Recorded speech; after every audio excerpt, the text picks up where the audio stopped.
Hai guys, selamat datang di channel Gereja Internet.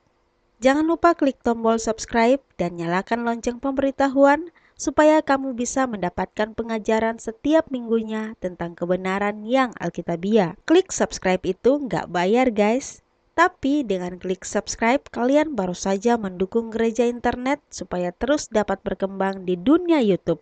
Jangan lupa like, comment, and share ya guys. Ada banyak orang Kristen yang tidak menyadari bahwa betapa Tuhan serius dengan setiap kali apa yang Dia ucapkan.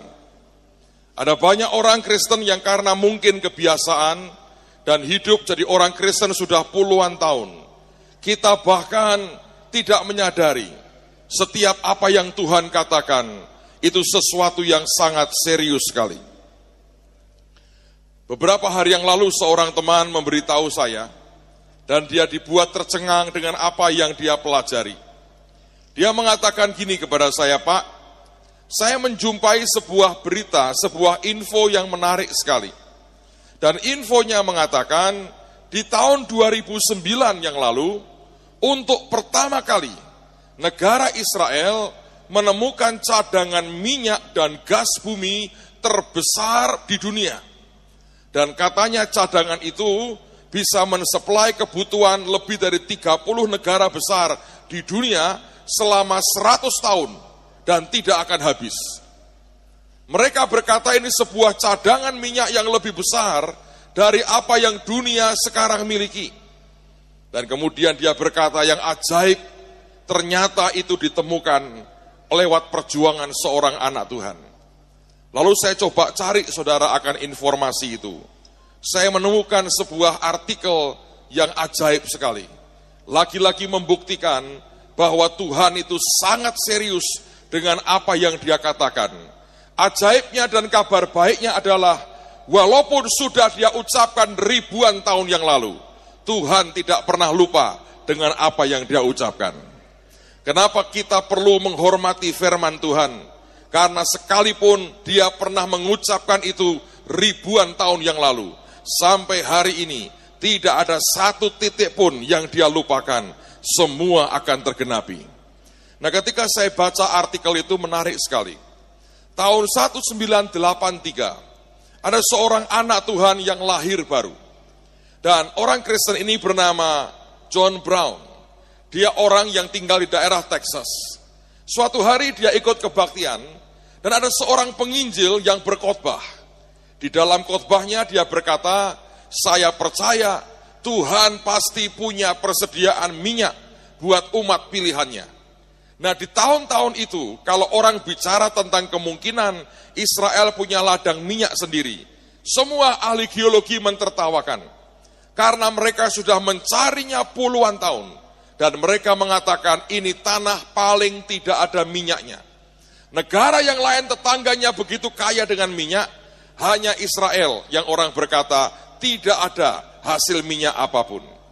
Nah, pada hari itu ketika hamba Tuhan, anak Tuhan ini mendengar sebuah pesan Tuhan, dan yang berkata selalu dan saya yakin, kata hamba Tuhan ini, akan ada cadangan minyak besar untuk bangsa pilihannya. Dia datang kepada Tuhan dan dia berdoa. Dan dia mengajukan pertanyaan kepada Tuhan.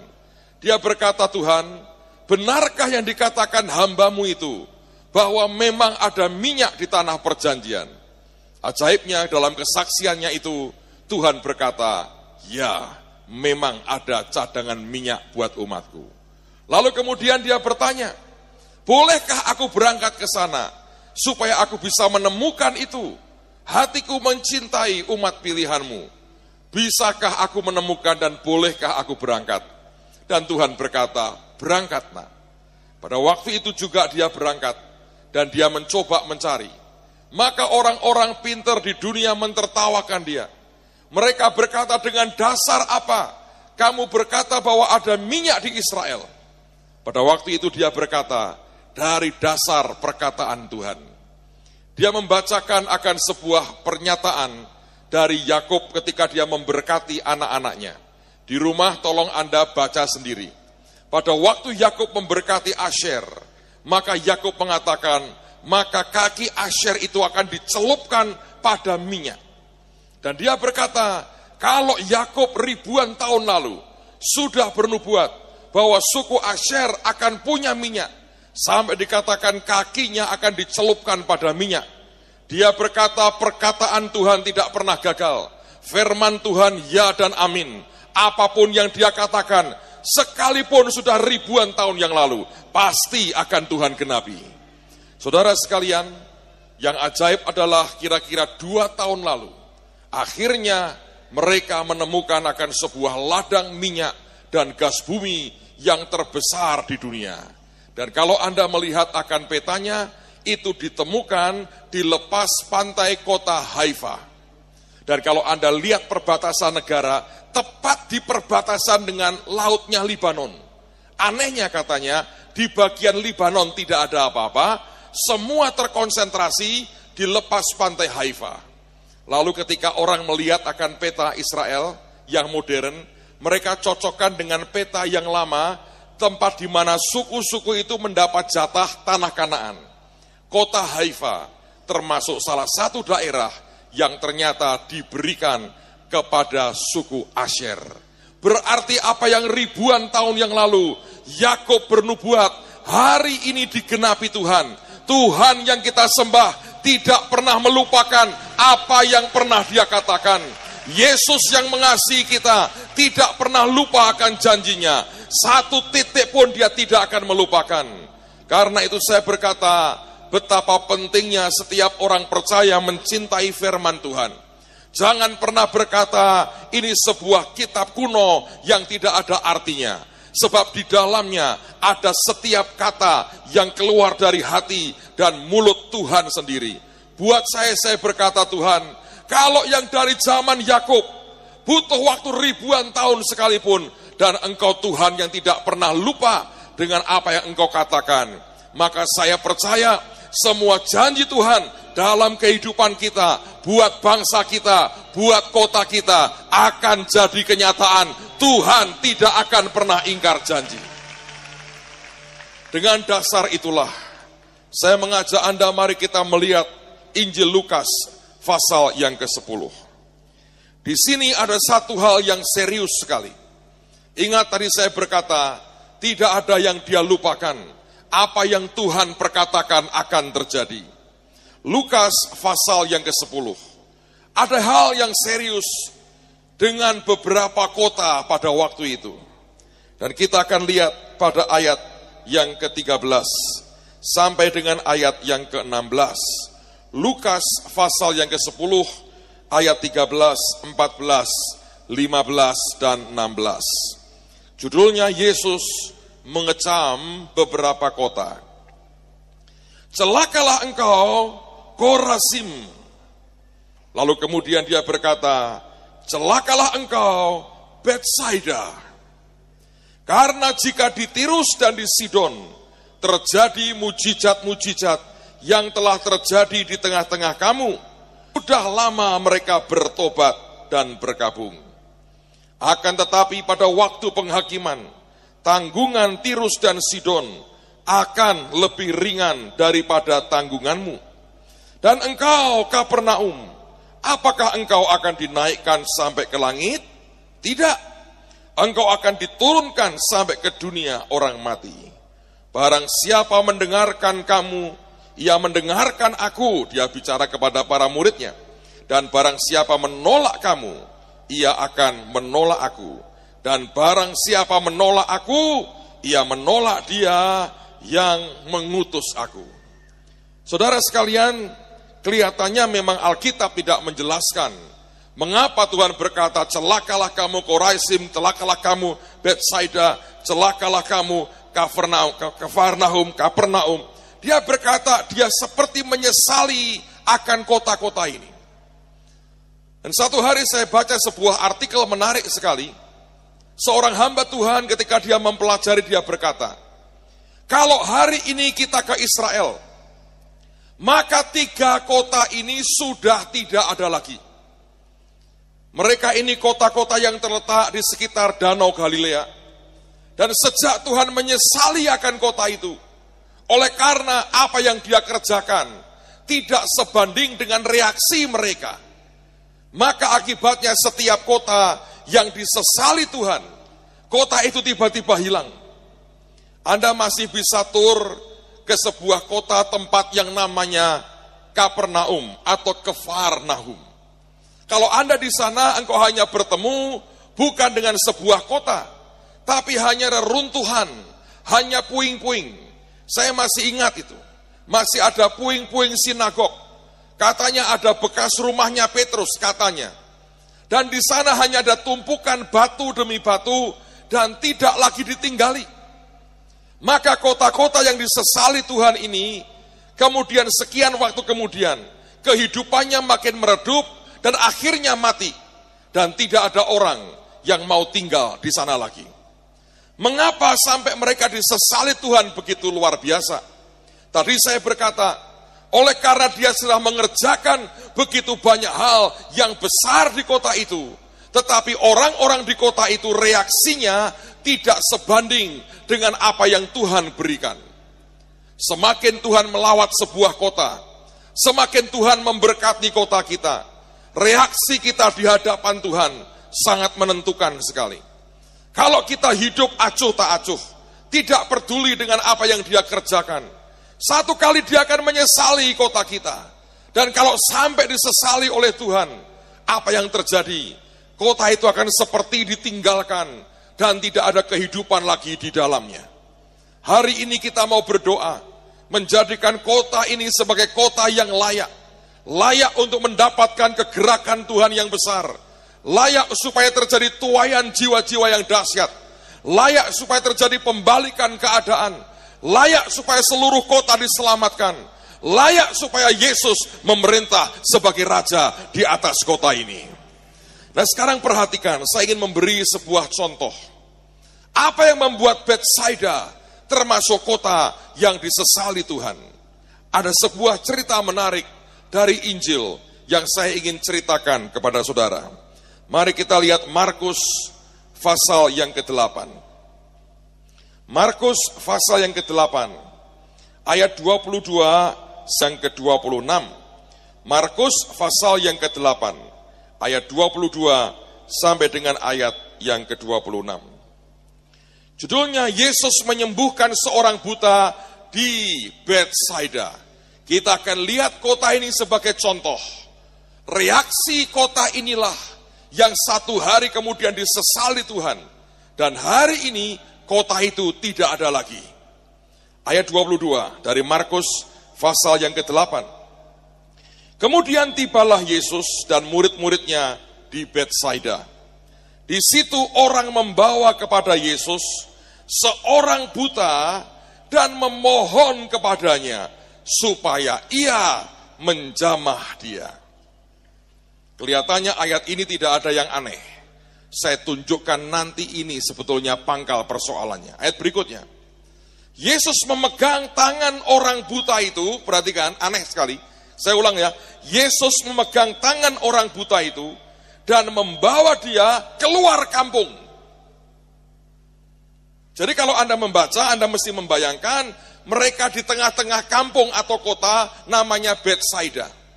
Lalu orang datang membawa seorang yang buta.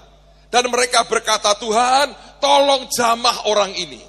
Ulurkan tanganmu, jamah dia, supaya dia bisa melihat. Yesus tidak menjawab apapun.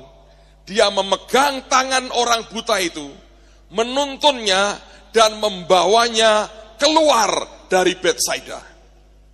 Tuhan tidak mengerjakan mujizatnya di kota itu. Dia bawa keluar orang buta ini, keluar dari Betsaida. Teruskan lagi. Lalu, perhatikan ya, ia meludahi mata orang itu, dan meletakkan tangannya atasnya, dan bertanya, sudahkah kau lihat sesuatu? Orang itu memandang ke depan, lalu berkata, aku melihat orang, sebab melihat mereka berjalan-jalan, tetapi tampaknya seperti pohon-pohon. Yesus meletakkan lagi tangannya pada mata orang itu. Maka orang itu sungguh-sungguh melihat dan telah sembuh. Sehingga ia dapat melihat segala sesuatu dengan. Sesudah itu Yesus menyuruh dia pulang ke rumahnya dan berkata, jangan masuk ke kampung. Atau dia berkata, jangan balik ke Betsaida. Kota ini tidak pernah dikenal sebagai kota yang akan merajam Yesus dengan batu. Kota ini percaya akan kuasa Tuhan. Kota ini tidak pernah teriak salibkan dia. Di kota ini tidak ada gerombolan orang Farisi dan ahli Taurat yang menjebaknya dengan banyak pertanyaan. Kalau kita mau membaca sepintas, ini kota yang oke kan? Tuhan di tengah-tengah kampung atau kota itu, mereka membawa kepadanya orang yang buta. Dan mereka minta supaya Tuhan menjamahnya, menyembuhkannya. Bukankah ini tanda bahwa kota ini bukan kota yang jahat? Bukankah ini tanda bahwa kota Betsaida bukan kota yang buruk? Bahwa ini tanda bahwa Betsaida bukan kota yang menolak Yesus. Tetapi yang dikerjakan Tuhan itu anehnya luar biasa. Yesus tidak berkomentar apapun, dia hanya pegang akan tangannya, dibawanya orang buta ini keluar dari kampung Betsaida. Lalu kemudian disembuhkan, dan begitu sembuh Tuhan berkata, jangan balik ke sana. Semarang tidak pernah menolak Tuhan. Jelas itu. Kita tidak pernah menolak Tuhan. Tidak ada orang Surabaya berkata, kami ini menolak Yesus loh. Tidak. Lihatlah gereja-gereja, lihatlah kegerakan yang pernah terjadi. Lihatlah saudara yang datang ribuan orang ini. Tanda kita tidak sedang menolak Tuhan. Seperti Betsaida. Tetapi kenapa kota ini sampai diperlakukan Tuhan seperti itu? Mengapa Tuhan tidak menyembuhkan orang buta di tengah-tengah orang-orang Betsaida? Dan mengapa setelah dia bawa keluar, dia sembuhkan, dia berkata kepada orang buta itu, jangan kembali ke kampung Betsaida. Apa yang menyesakkan hati Tuhan? Apa yang salah? Ketika saya baca ayat ini, saya berdoa, Tuhan, bukankah ini kampung yang cukup baik? Tidak ada batu yang dilempar. Tidak ada orang yang teriak-teriak salibkan dia. Bukankah mereka percaya akan kuasa-Mu? Kalau mereka tidak percaya, tidak mungkin ada orang buta mereka bawa kepadamu. Bukankah ini kota yang oke sebetulnya? Tapi mengapa engkau bereaksi seperti itu? Bahkan kemudian di Injil Lukas dikatakan, celakalah engkau Betsaida. Kalau Tirus dan Sidon melihat mujizat seperti yang engkau buat, akan bertobat. Apanya yang salah? Apanya yang perlu pertobatan? Dan ketika saya baca lagi ayat ini, Roh Tuhan memberi sebuah pengertian. Dia berkata, sejak kamu baca ayat itu, di ayat yang pertama yang kamu baca tentang cerita ini, ada sesuatu yang salah di situ. Apanya yang salah? Coba kita lihat ayat 22 lagi. Kemudian tibalah Yesus dan murid-muridnya di Betsaida. Di situ orang membawa kepada Yesus seorang buta dan memohon kepadanya, perhatikan permintaannya, supaya ia menjamah dia. Permintaannya adalah begini, Tuhan, ulurkan tanganmu, jamah orang buta ini. Ya, saya berkata, apa salahnya Tuhan?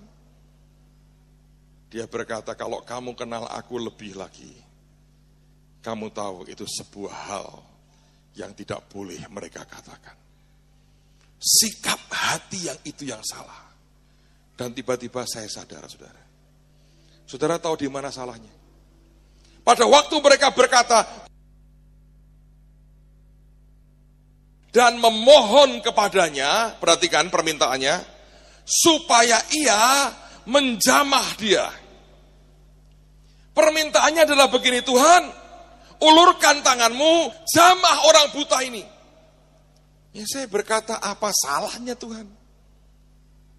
Dia berkata, kalau kamu kenal aku lebih lagi, kamu tahu itu sebuah hal yang tidak boleh mereka katakan.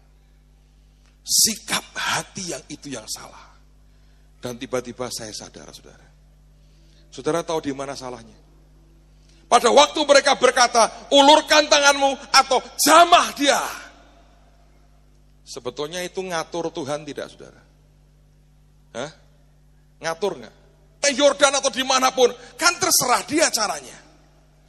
Dan ini persoalan, saudara. Seringkali kekristenan kita memang penuh dengan antus, tetapi tanpa disadari, kekristenan kita juga punya, kita mengatur Tuhan, bagaimana seharusnya Tuhan. Saudara, perumpamaan misalnya. Kalau kita membuat sebuah drama, lalu orang bagian lightingnya ngomong begini, nanti ya main dramanya di pojok sini, pojok situ, dan di tengah. Jangan sampai ke sana. Ini orang lighting. Saudara akan beri gaji double atau Anda pecat. Harusnya kan lightingnya ngikutin dong cerita dramanya pengen apa. Siapa yang pegang kendali, siapa yang menentukan. Nah, seringkali dengan Tuhan, kita mencoba mengatur Tuhan. Caranya harus begini ya Tuhan, ini ada orang sakit, tolong sembuhin. Caranya apa? Ulurkan tanganmu, jamah dia. Pada waktu mereka mencoba mengendalikan Tuhan, pada waktu orang mencoba mengatur Tuhan, bagaimana seharusnya Tuhan bekerja. Percayalah, Tuhan masih ingat bahwa Dia Tuhan dan Anda cuma manusia.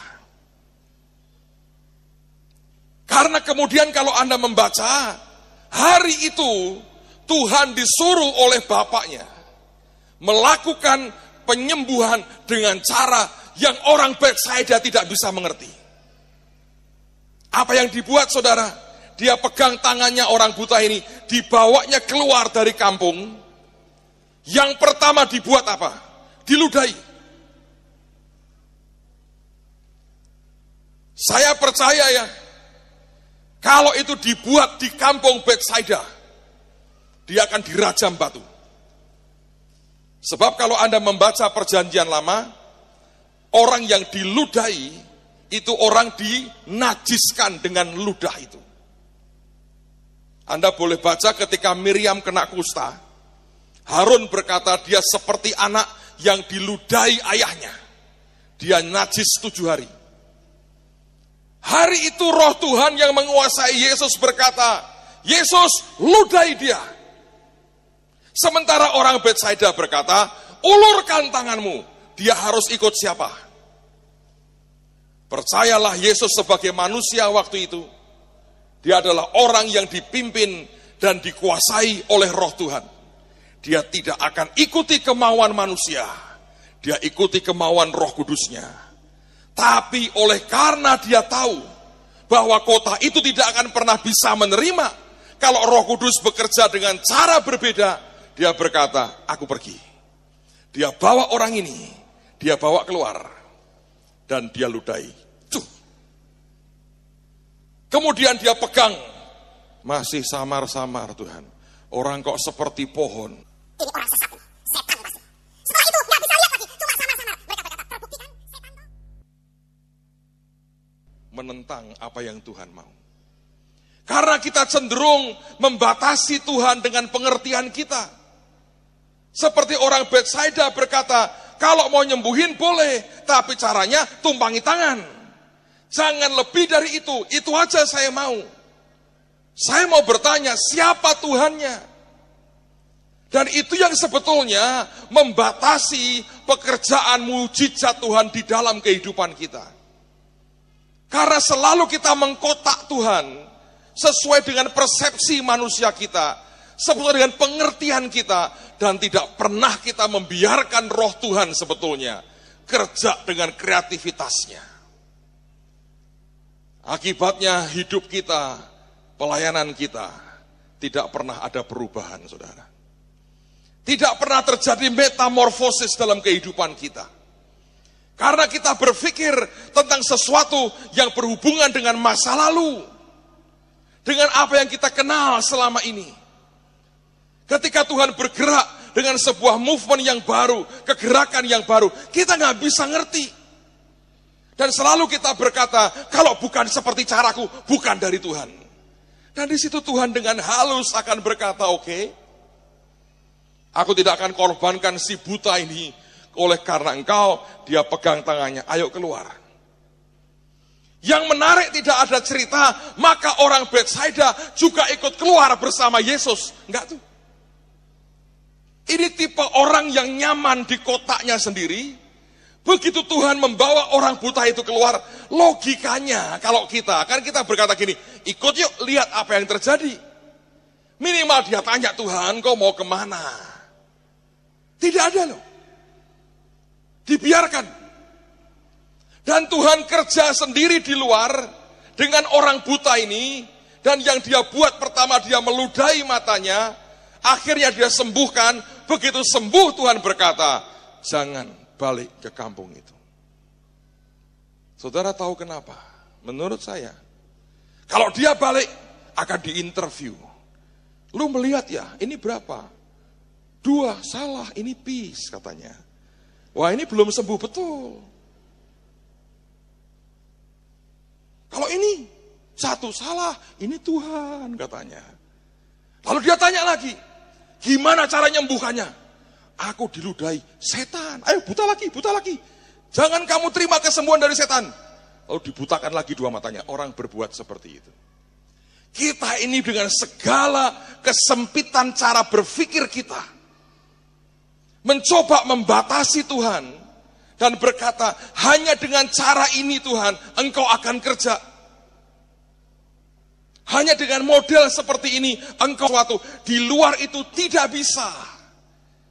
Lalu Tuhan kata, aku tidak pernah lupa bahwa aku pencipta dan ciptaan. Dan sejak kapan engkau mau membelenggu aku dan mengatur aku. Betsaida tidak pernah sepertinya jahat dengan Tuhan. Tidak pernah menghujat, tidak pernah melempari dengan batu. Tidak pernah menolak Yesus. Tapi sebetulnya membatasi Tuhan. Sebetulnya sama jahatnya, saudara. Mazmur mengatakan orang Israel itu mencobai Tuhan. Dalam terjemahan lain dikatakan, mereka itu limited the Holy One of Israel. Mereka membatasi Tuhan daripada Israel. Dan Tuhan tidak pernah bisa membiarkan dirinya dibelenggu. Dan berapa banyak sebetulnya mujizatnya ingin dinyatakan dalam kehidupan kita. Tapi kita membatasi Tuhan. Saya masih ingat satu hari, Tuhan suruh kami membuat sekolah. Waktu itu tanggal 1 Januari, saya masih ingat, 2007. Dia berkata, buat sekolah nak. Otak saya bekerja. Saya berkata, baik Tuhan, tahun depan aku akan mulai buat sekolah. Aku akan mulai dengan buat playgroup 1 kelas. 25 murid, 2 guru tahun depan. Aku akan sewa ruko 1 tahun depan. Karena itu sudah Januari. Saya nggak tahu di Surabaya, mungkin sama. Di Semarang, Januari itu sudah penutupan pendaftaran. Aneh kan saudara?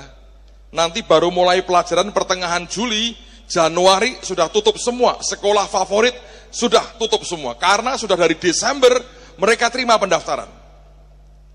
Jadi ketika Tuhan berkata di Januari kepada saya, kamu buka sekolah.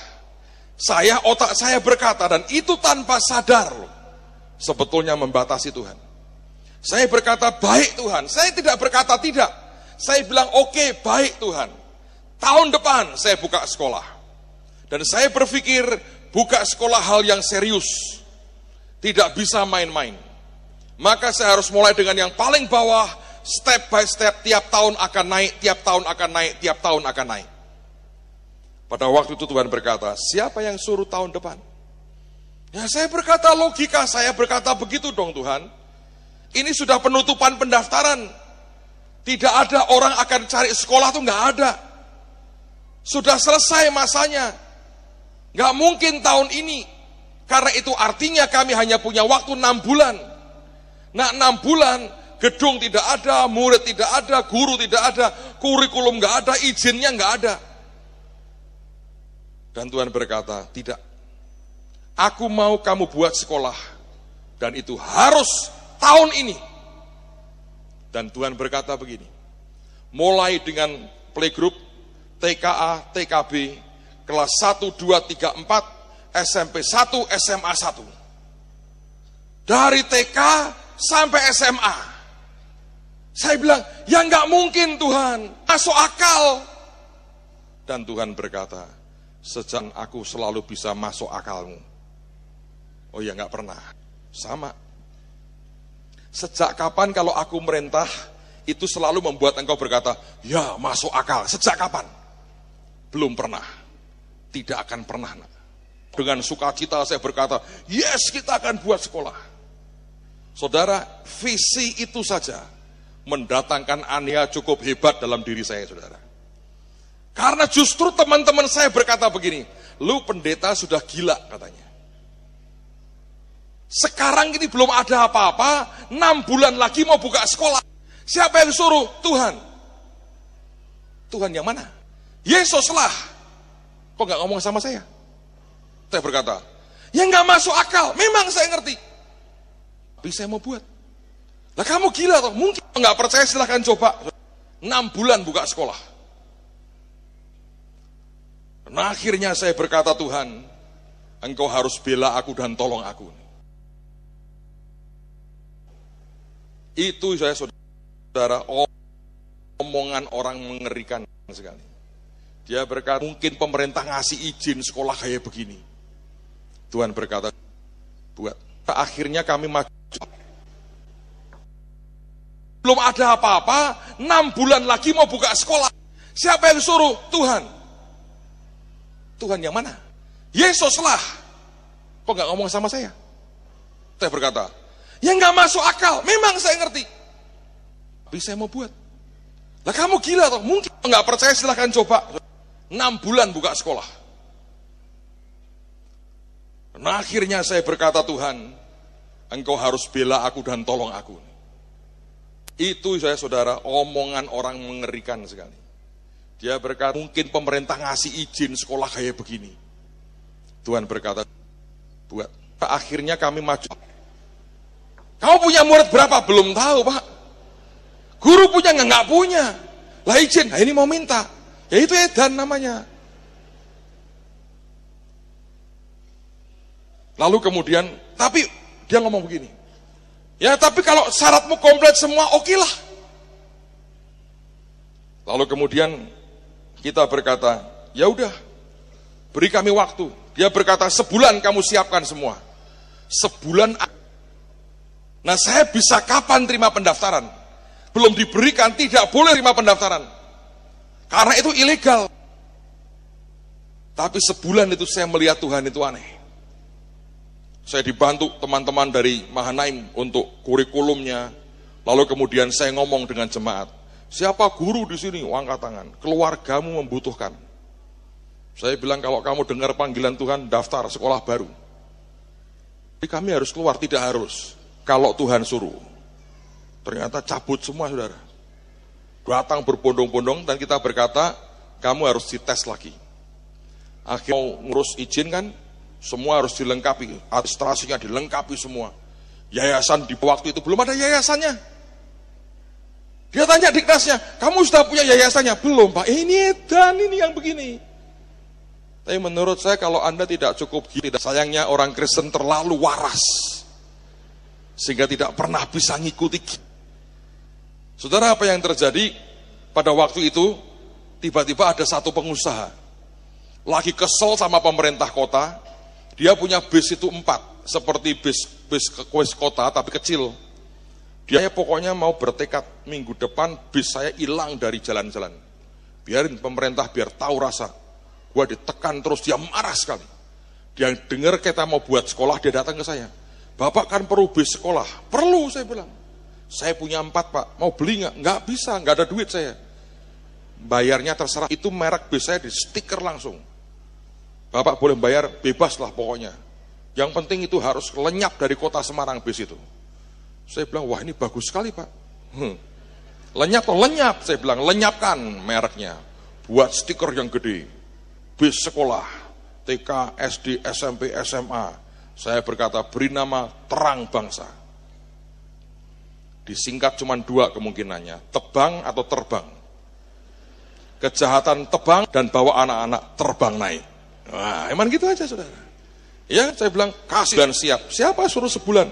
Buat contoh 2 kelas saja. Yang lain sedang progres, enggak masalah. Buat contoh 2 kelas. Lalu kemudian itu bus kita pasang di depan saudara. Lalu siapkan 2 kelas. Saya berkata gini, bangun 1 laboratorium. Lah terus pakai apa? Telepon jemaat. Dia jual beli alat-alat kesehatan. Pinjam ini ya, mikroskop ini.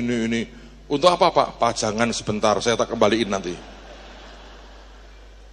Ya boleh Pak. Dia datengin pakai truk. Dalam waktu singkat ditata semua rapi laboratorium kami. All-nya. Emang barang pinjaman. Tata semua. Besoknya diambil lagi saudara. Tata semua rapi. Perpustakaan saya teriak jemaat. Yang punya buku ilmu pengetahuan apapun. Enggak kebaca lagi, kumpulin. Ribuan saudara langsung.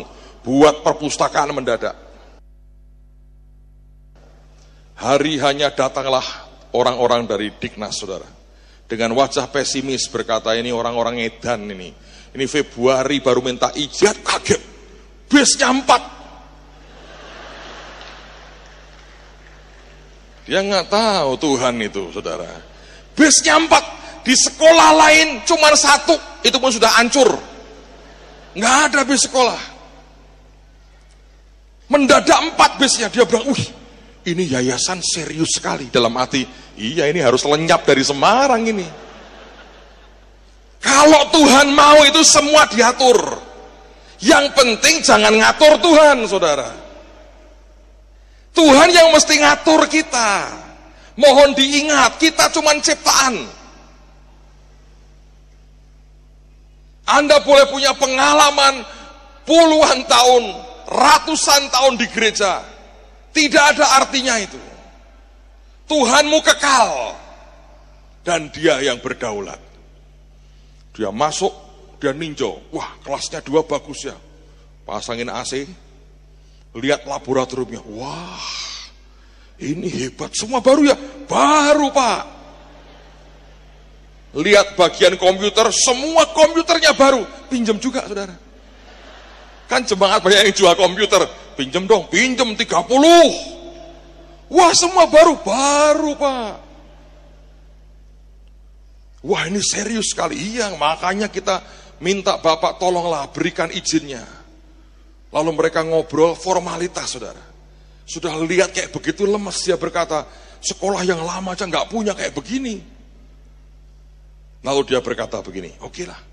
Tapi kan nggak mungkin hari ini saya keluarkan ya izinnya. Kan kita ya pokoknya ini kan harus birokrasi diikuti. Terus dia ngomong begini, boleh buka pendaftaran, tapi tidak boleh beriklan, tidak boleh pasang spanduk, tidak boleh. Dari mulut ke mulut boleh terima pendaftaran.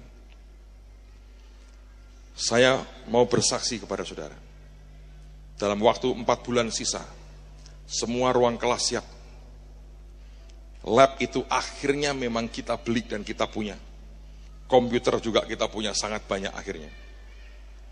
Dan begitu kita buka pendaftaran, murid kami langsung sudah 1000-an. Mungkin hari ini saya keluarkan ya izinnya. Kan kita ya pokoknya ini kan harus birokrasi diikuti. Terus dia ngomong begini, boleh buka pendaftaran, tapi tidak boleh beriklan, tidak boleh pasang spanduk, tidak boleh. Dari mulut ke mulut boleh terima pendaftaran. Saya mau bersaksi kepada saudara, dalam waktu 4 bulan sisa, semua ruang kelas siap. Lab itu akhirnya memang kita beli dan kita punya. Komputer juga kita punya sangat banyak akhirnya. Dan begitu kita buka pendaftaran, murid kami langsung sudah 1000 anak, saudara. Dalam waktu hanya 6 bulan.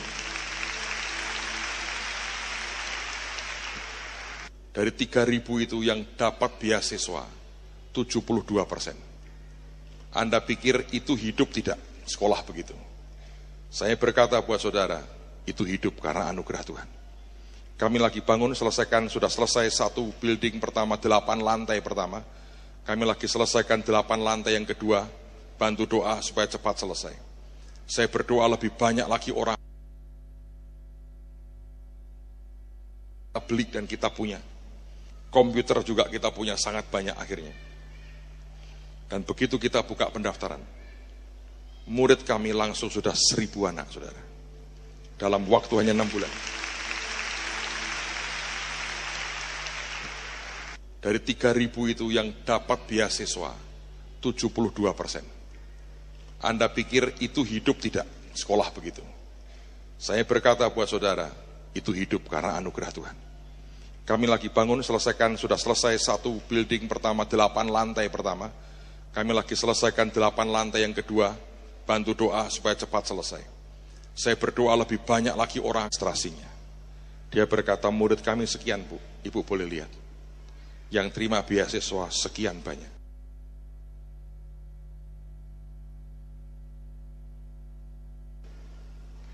Dia kaget, dia nangis, saudara. Lalu kemudian ibu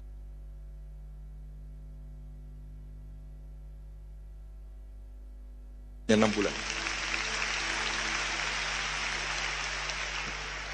Dari 3.000 itu yang dapat beasiswa, 72%. Anda pikir itu hidup tidak? Sekolah begitu. Saya berkata buat saudara, itu hidup karena anugerah Tuhan.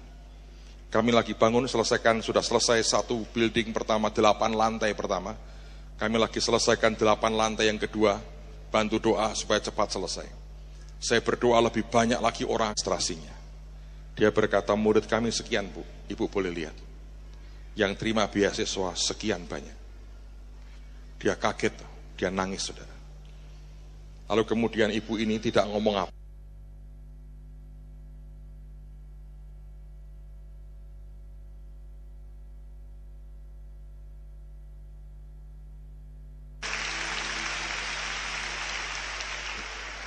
Dari 3.000 itu yang dapat beasiswa, 72%. Anda pikir itu hidup tidak? Sekolah begitu. Saya berkata buat saudara, itu hidup karena anugerah Tuhan. Kami lagi bangun, sudah selesai satu building pertama, 8 lantai pertama. Kami lagi selesaikan 8 lantai yang kedua, bantu doa supaya cepat selesai. Saya berdoa lebih banyak lagi orang administrasinya. Dia berkata, murid kami sekian Bu, Ibu boleh lihat. Yang terima beasiswa sekian banyak. Dia kaget, dia nangis, saudara. Lalu kemudian ibu ini tidak ngomong apa. Messi kecil dari Indonesia yang mengguncang dunia. Kenapa tidak? 2 bulan lagi kita akan ada tambahan pelatih dari Belanda. Dia anak Tuhan dan dia ayahnya lahir di Semarang. Lewat belasan nubuat yang sama dari orang-orang berbeda. Dia dapat pesan Tuhan, kamu kembali ke kota kelahiran ayahmu, dan kemudian abdikan dirimu sebagai hambaku. Dia adalah pelatih Ajax yang junior, dan dia berkata, dia punya sertifikasi pelatih, dan dia bilang, saya mau abdikan beberapa tahun, kemampuan, energi, tenaga saya, untuk sekolah bola ini. Saya melihat campur tangan Tuhan luar biasa. Saudara, Tuhan bekerja dengan cara tidak seperti yang kita duga. Betsaida tidak bisa menerima. Ketika mereka satu kali harus melihat, Tuhan harus meludahi mata orang itu dan menjamahnya dan untuk menyembuhkannya. Buat orang-orang Betsaida, mereka berkata, tidak bisa seperti itu hidupku. Karena sesungguhnya Tuhan dengan konsep kita. Dia kerja, dia buat furniture, pesanan dari Amerika. Di masa-masa awal dia kurang banyak pengalaman. Satu hari dia terima pesanan dari Amerika, dan waktu dia mengeringkan kayunya tidak sempurna. Begitu diolah dan akan mulai dimasukkan kontainer, beberapa pegawainya random check, saudara, dan memberitahu, Pak, banyak yang retak. Pilihannya nggak banyak. Kalau dia telepon Amerika berkata, ini retak, aku mesti buat ulang.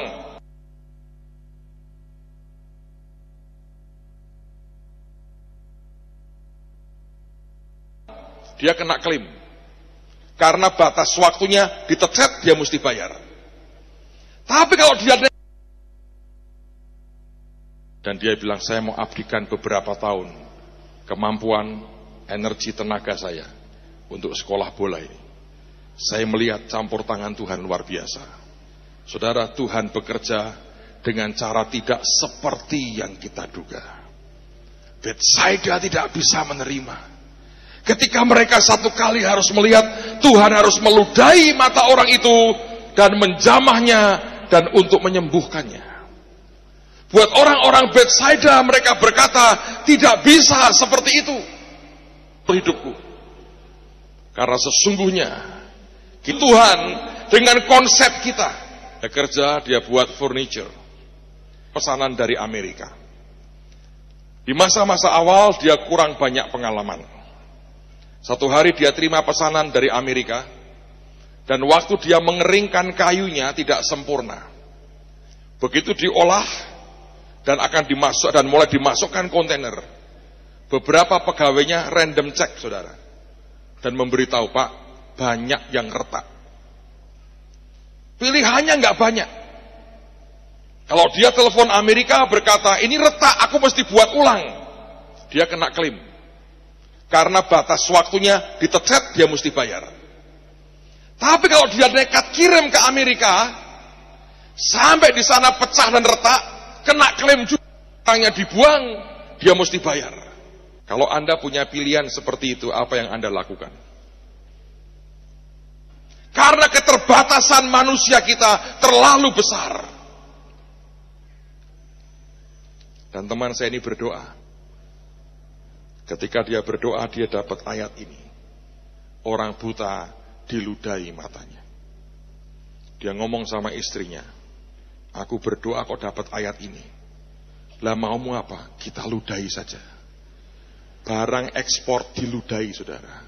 Mana ada cerita? Ada. Tapi Anda harus cukup gila ngikuti apa yang Tuhan mau. Dan pilihan kita cuma dua.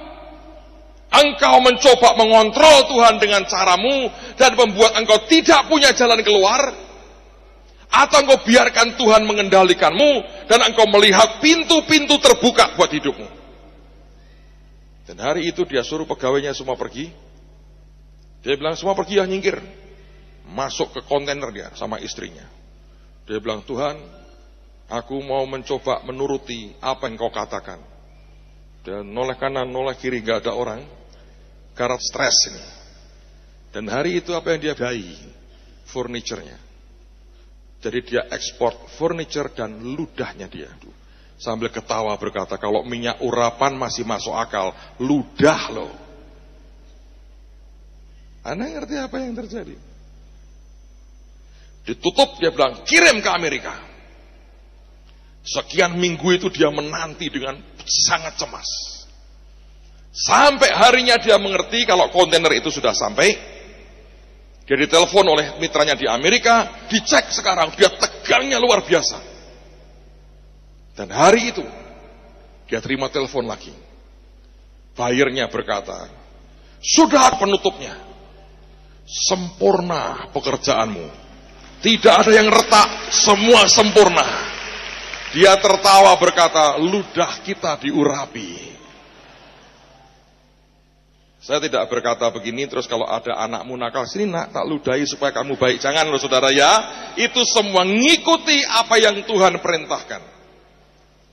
Saya berdoa kita jadi umat yang bisa ngerti. Alkitab berkata, kasih setia Tuhan selalu baru setiap pagi. Kita punya Tuhan yang kreatif. Jangan batasi dia.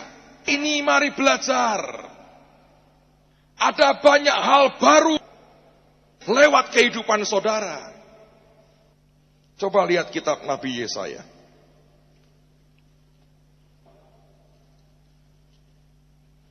Saya 28,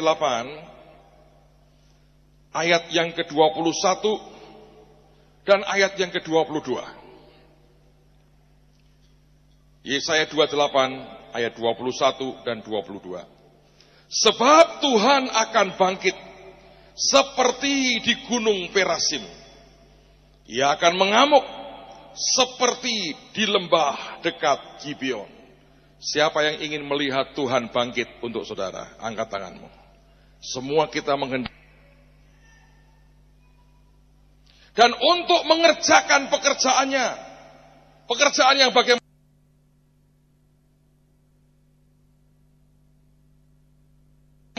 Ajaib pekerjaannya itu. Saudara siap nggak terima dengan yang aneh dan gal dalam hidup? Dan berapa banyak orang yang saya tahu begini. Anda sedang ayat berikutnya. Oleh sebab itu janganlah kamu, sebab ku dengar tentang kebinasaan, tidak bisa menerima ketika roh Tuhan meludahi karena yang mereka minta jamah. Dan begitu antara permintaan kita dengan keinginannya berbeda.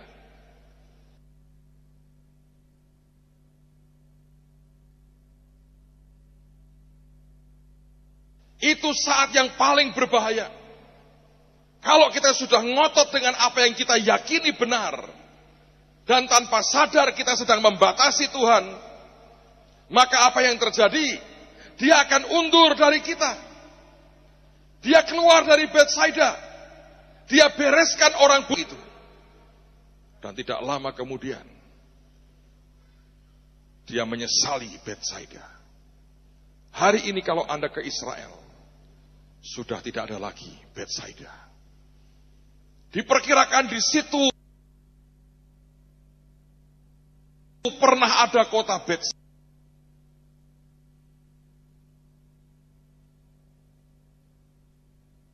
Lihat Tuhan bangkit untuk saudara. Angkat tanganmu. Semua kita menghendaki. Dan untuk mengerjakan pekerjaannya. Pekerjaan yang bagaimana? Ajaib pekerjaannya itu. Saudara siap nggak terima dengan yang aneh dan gal dalam hidup? Dan berapa banyak orang yang saya tahu begini. Anda sedang ayat berikutnya. Oleh sebab itu janganlah kamu, sebab ku dengar tentang kebinasaan, tidak bisa menerima ketika roh Tuhan meludahi karena yang mereka minta jamah. Dan begitu antara permintaan kita dengan keinginannya berbeda. Itu saat yang paling berbahaya. Kalau kita sudah ngotot dengan apa yang kita yakini benar, dan tanpa sadar kita sedang membatasi Tuhan, maka apa yang terjadi? Dia akan undur dari kita. Dia keluar dari Betsaida. Dia bereskan orang itu. Dan tidak lama kemudian, dia menyesali Betsaida. Hari ini kalau Anda ke Israel, sudah tidak ada lagi Betsaida. Diperkirakan di situ pernah ada kota Betsaida. Sebab setiap kota yang disesali Tuhan, dia tiba-tiba akan hilang, akan redup, dan akan selesai. Saya berdoa Surabaya ini akan selalu menjadi kota yang layak buat Tuhan. Biarkan kota ini seperti mutiara yang bersih. Di kota ini biarkan setiap kali Tuhan memberi seperti Betsaida, yang selalu ingin mengatur Tuhan dan mengendalikan Tuhan dengan semua kesombongan, dengan pengalaman, keakuan kita, ego kita, dan segala harga diri kita. Saya berdoa kota ini akan jadi kota yang layak. Saya berdoa hidup saudara masing-masing akan menjadi kota yang layak bagi Tuhan dan rumah yang layak bagi Dia. Bukan karena mewah dan hebatnya, tapi karena kita berkata, Engkau boleh lakukan apapun Tuhan. Apapun. Dan akan aku kerjakan. Karena aku tahu Engkau ini segala-galanya. Saya mengalami banyak pengalaman yang aneh dengan Tuhan. Sejujurnya tidak semua pengalaman itu dengan bangga bisa diceritakan. Seringkali itu pengalaman yang kalau saya ingat mungkin agak memalukan. Tapi setiap kali lihat yang di dalam hati anak-anakku. Saudara, saya sungguh berdoa. Sebelum kita selesai, mari kita lihat kembali ke Injil Markus. Sekarang mari kita, ada hal yang mirip sama terjadi sebetulnya. Markus 7 mulai ayat yang ke-31. Judulnya Yesus menyembuhkan seorang tuli. Kalau tadi buta, ini tuli. Lihat ada yang sama dan mirip, saudara.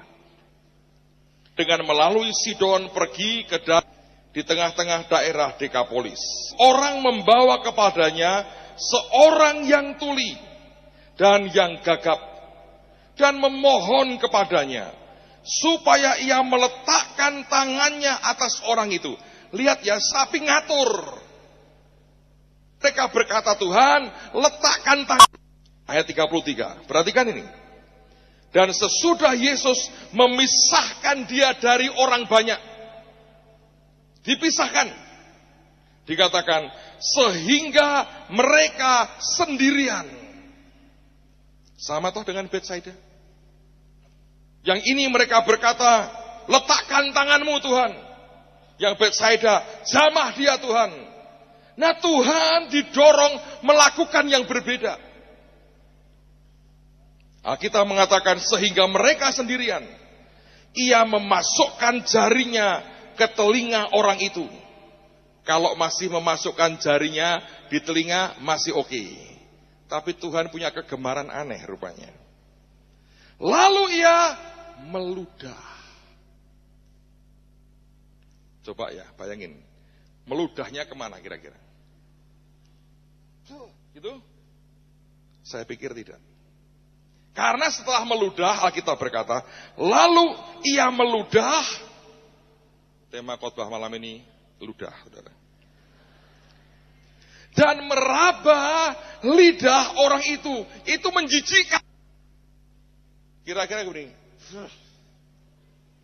Buka mulutmu. Dia saudara. Masuk koran besoknya. Pendeta paling menjijikan. Khotbah meludah berkali-kali. Ini orang tuli dan gagap. Orang-orang di kota itu berkata, jamah dia, ulurkan tanganmu Tuhan. Tuhan diam. Disingkirkan dari orang banyak. Sehingga mereka sendirian. Jangan pernah sampai terjadi. Ketika Tuhan bekerja, pekerjaannya tidak di tengah-tengah saudara. Jarinya masukkan ke telinga masih oke. Tapi dia meludah. Nah setelah meludah, dia meraba lidahnya. Saya pikir ini merupakan karunia paling menjijikkan yang pernah saya baca di Alkitab. Dan Tuhan itu rendah hati loh saudara. Mau meraba lidah orang itu. Saudara mau mendoakan sebelahmu? Mari saya doakan. Sepatu melayang langsung saudara. Nyahlah kau iblis, pasti begitu. Jadi Yesus itu perlu rendah hati. Saudara. Dan tidak ada yang seperti dia. Terusin lagi. Ia memasukkan jarinya ke telinga orang itu. Lalu ya, bayangin ya, masuk jari ke telinga saja sudah kotor kan saudara. Kotoran telinga, campur ludahnya, dia bilang, masuk ini, sentuh ini. Kalau ada pendeta, saya menganjurkan Anda disuruh Tuhan seperti itu. Selamat mencoba. Sambil mendengar, narik nafas. Dan berkata, Efata, artinya terbukalah. Maka terbukalah telinga orang, lepas pulalah pengikat lidahnya. Lalu ia berkata-kata dengan baik. Yesus yang ada di situ rupanya yang ini lumayan saudara. Dikatakan supaya jangan menceritakan kepada siapapun juga.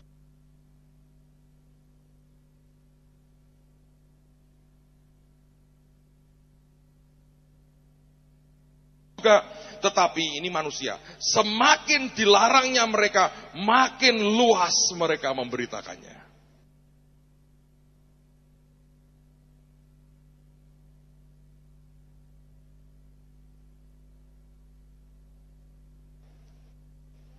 Mereka mau mendoakan sebelahmu, mari saya doakan.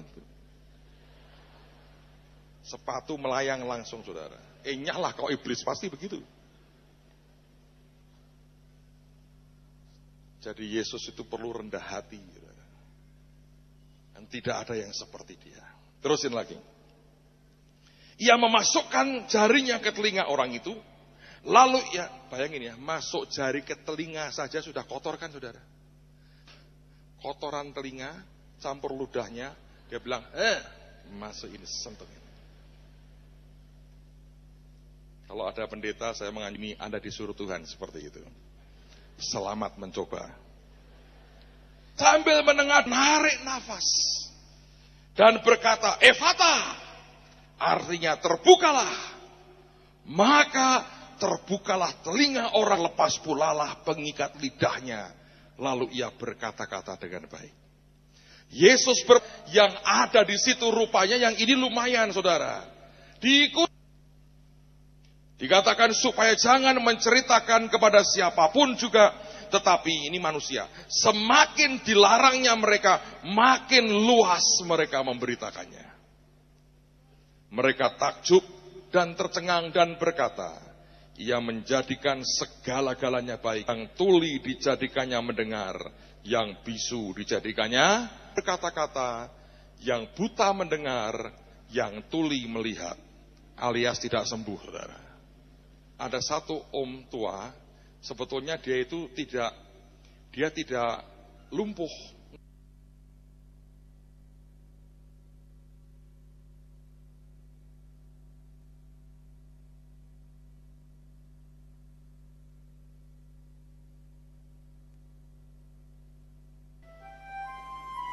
Kalau ada pendeta, saya menganjurkan Anda disuruh Tuhan seperti itu.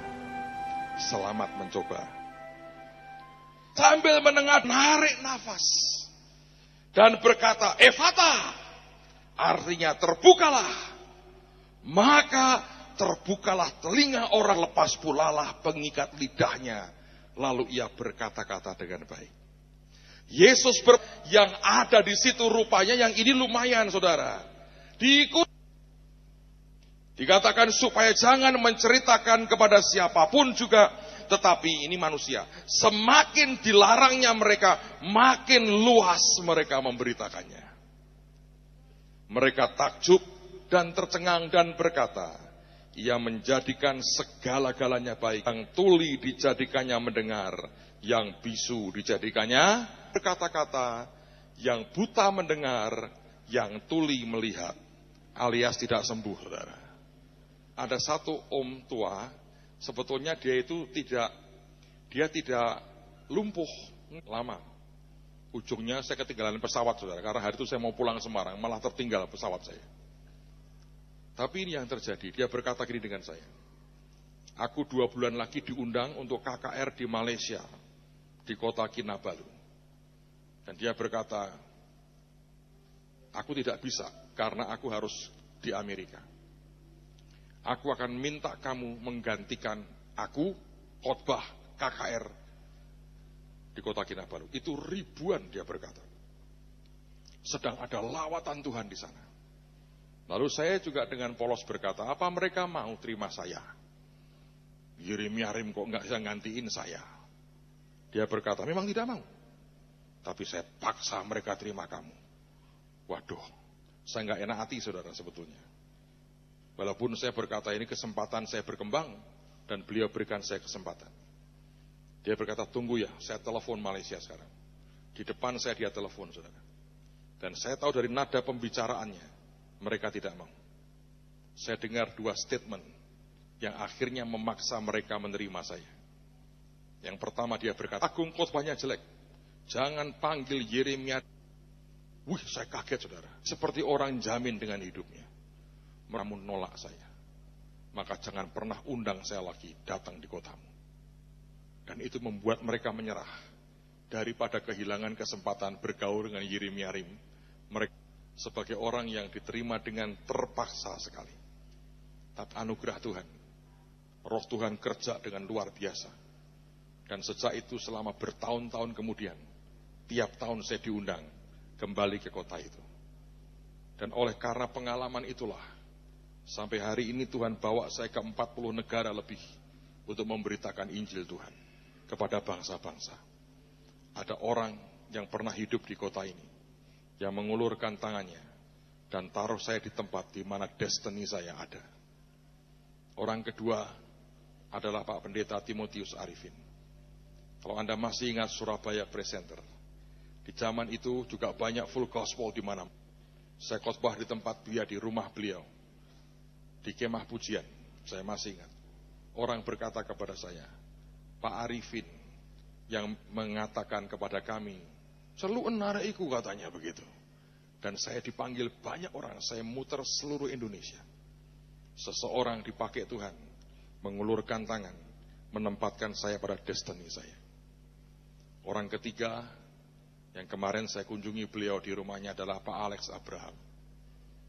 Pada waktu itu beliau sedang memulai impiannya yang ajaib, Menara Jakarta. Yang saya kaget dan kagum dengar, dia masih fokus kepada impiannya. Dia masih begitu yakin itu menjadi. Kami beli tanah pada waktu itu 2,8 hektar. Itu tanah pertama yang kami beli. Hari ini dalam anugerah Tuhan, total tanah kami sudah hampir 9 hektar yang Tuhan percayakan. Dan waktu itu saya masih ingat kami harus bayar 8,2 miliar. Uang gerejanya ada 1 miliar. Dan 7,2 miliar kami diberi kesempatan ngangsur selama 2,5 tahun tanpa bunga. Dan pada waktu itu kita perjanjiannya kalau izin gereja keluar, kami baru ngangsur untuk pertama kalinya. Setelah uang muka diberi. Yang ajaib adalah dalam waktu 4 hari, waktu kami ngurus izin gereja, dalam 4 hari, wali kota kami tanah. Dan begitu izin gereja keluar, saya ngomong dengan teman-teman saya. Kalau kita sekarang harus nunggu 2,5 tahun, melunasi tanah yang 7,2 miliar, kalau membangun berapa belas tahun waktunya. Dan membangun selama itu akan meletihkan sekali. Dan akan sulit buat kita konsentrasi untuk yang lain. Lalu saya berkata begini, kita ini diberi sama seseorang ruko 3 atau 4 lantai di Jakarta. Itu pemberian seseorang, orang Jakarta memberikan kepada kami. Kalau dijual akan lumayan. Tapi tidak cukup signifikan untuk membayar 7,2 miliar pada kita jual. Kita tabur saja. Kita persembahkan saja. Lalu mereka berkata, persembahkan ke siapa? Saya bilang ke Tuhan lah pasti. Anugerah Tuhan, total tanah kami sudah hampir 9 hektar yang Tuhan percayakan. Dan waktu itu saya masih ingat kami harus bayar 8,2 miliar. Uang gerejanya ada 1 miliar. Dan 7,2 miliar kami diberi kesempatan ngangsur selama 2,5 tahun tanpa bunga. Dan pada waktu itu kita perjanjiannya kalau izin gereja keluar, kami baru ngangsur untuk pertama kalinya. Setelah uang muka diberi. Yang ajaib adalah dalam waktu 4 hari, waktu kami ngurus izin gereja, dalam 4 hari, wali kota kami tanah. Dan begitu izin gereja keluar, saya ngomong dengan teman-teman saya. Kalau kita sekarang harus nunggu 2,5 tahun, melunasi tanah yang 7,2 miliar, kalau membangun berapa belas tahun waktunya. Dan membangun selama itu akan meletihkan sekali. Dan akan sulit buat kita konsentrasi untuk yang lain. Lalu saya berkata begini, kita ini diberi sama seseorang ruko 3 atau 4 lantai di Jakarta. Itu pemberian seseorang, orang Jakarta memberikan kepada kami. Kalau dijual akan lumayan. Tapi tidak cukup signifikan untuk membayar 7,2 miliar pada kita jual. Kita tabur saja. Kita persembahkan saja. Lalu mereka berkata, persembahkan ke siapa? Saya bilang ke Tuhan lah pasti. Mau terima khusus. Saya turun dari mimbar, baru kemudian saya serah terimakan ke dia. Saudara, saya masih ingat apa yang menjadi reaksi beliau. Tidak pernah saya menduga sebelumnya. Dia berkata begini, banyak pendeta datang ke aku minta duit. Tidak ada pendeta memberkati aku. Cuma kamu ini katanya, aneh. Ini pendeta ini aneh katanya begitu. Bukan orang Betani tapi ngasih saya katanya, ini aneh katanya. Dalam hati saya berkata, iya saya disuruh Tuhan sebetulnya itu. Bukan karena terlalu baik saudara. Tapi saya tahu kepada siapa saya bisa taruh taburan saya. Saudara tahu apa yang terjadi? Pada waktu itu dia berkata begini, aku ini gembala pendeta dengan gereja besar, dengan jemaat banyak. Ini karunia Tuhan. Apakah kamu mau? Karuniaku itu aku juga alirkan kepadamu. Suatu hari jemaatmu akan banyak. Kamu bangun gereja besar. Saya dalam hati berkata, siapa yang menolak pemberian seperti itu? Dia panggil temannya, stafnya, dia bilang, ambil baskom, sama minyak. Bawain baskom gede, kasih minyak banyak. Dan saya masih ingat, tangan saya dicelupkan di baskom isinya minyak, saudara. Dan beliau doakan saya. Dan saya masih ingat dia berkata begini, aku bangun nginden itu 12-13 tahun. Aku berdoa tidak sampai selesai bangun gereja itu. Selesai, saudara, datengin saya. Dengan bergurau, saya nggak tahu bergurau atau serius, saya nggak tahu. Tapi mereka sambil bercanda berkata pada saya gini, wah Pak, kita kecolongan ini.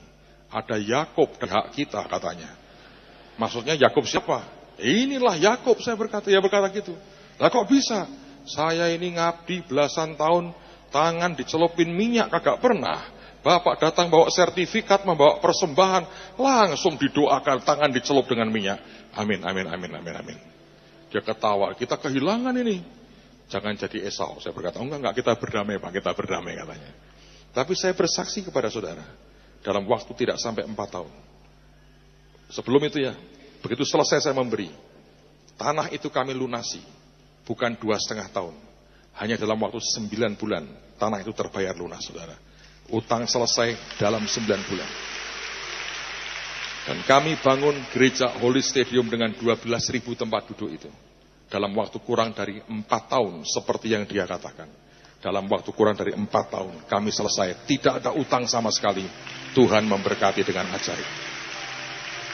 Kota ini adalah kota sebetulnya tempat Tuhan paling suka buat sesuatu yang besar. Jangan pernah Anda lupakan GPPSR di Surabaya. Saya berdoa, jangan hadapkan terus ke Tuhan. Jangan batasi, saudara. Kerjakan apapun yang dia mau. Ada rencana Tuhan yang besar buat kota ini. Tuhan beri nama kota yang layak. Karena Tuhan mau berkata, aku ingin sekali lagi buat yang besar lewat dan menggoncangkan seluruh Indonesia dengan lawatan Tuhan yang luar biasa. Saya bukan orang Surabaya, tapi saya berkata saya ingin melihat kota saudara akan berkembang dengan api Tuhan yang lebih besar lagi, yang belum pernah terjadi sebelumnya. Kalau dari tahun-tahun yang lalu Tuhan bangkitkan orang demi orang yang membawa kegerakan yang besar di Indonesia. Sekarang tahun ini saya berdoa, giliran saudara semua bawa kegerakan yang besar buat seluruh Indonesia, bahkan seluruh dunia akan digoncang dengan begitu kuat. Karena ada umat yang layak, karena ada kota yang layak, yang mau melakukan apapun, yang cari kota yang layak. Aku cari kota yang layak. Aku cari kota yang layak. Angkat tanganmu di hadapan. Bapak hamba sudah sampaikan pesanmu. Masukkan di batin kami. Abang anak-anakmu. Hari ini kami berkata, kami mau percaya Tuhan yang atur semuanya. Kami percaya jalan Tuhan yang paling sempurna. Kami percaya ada anugerah Tuhan yang ajaib. Hamba berdoa turunkan blessing-Mu, berkat-Mu buat kota ini. Hamba memberkati setiap kami yang hadir dengan yang terbaik dari Tuhan. Biar tidak ada yang membatasi ketika Tuhan bekerja. Ada revival, ada api yang lebih besar, ada gelombang yang baru muncul dalam nama Yesus. Bangkit dari kota ini, membawa kegerakan yang luar biasa. Hamba berdoa di dalam nama Tuhan Yesus. Biar jadi ya Tuhan. Biar jadi ya Tuhan. Biar jadi ya Tuhan. Kota ini kota yang layak. Surabaya kota yang layak untuk Tuhan bekerja dengan bebas. Terima kasih Tuhan, terima kasih. Kami bersyukur buat setiap anugerah-Mu. Malam ini kami mau bawa korban kami juga. Engkau bicara Roh Kudus. Berapa yang Tuhan mau, yang Engkau mau, kami bawa kepadamu. Biarkan lewat korban kami, Engkau melihat ini kota yang layak. Karena cara kami memberi dengan tidak membatasi Engkau sendiri. Terima penyembahan kami dalam nama Tuhan Yesus. Semua berkata, amin.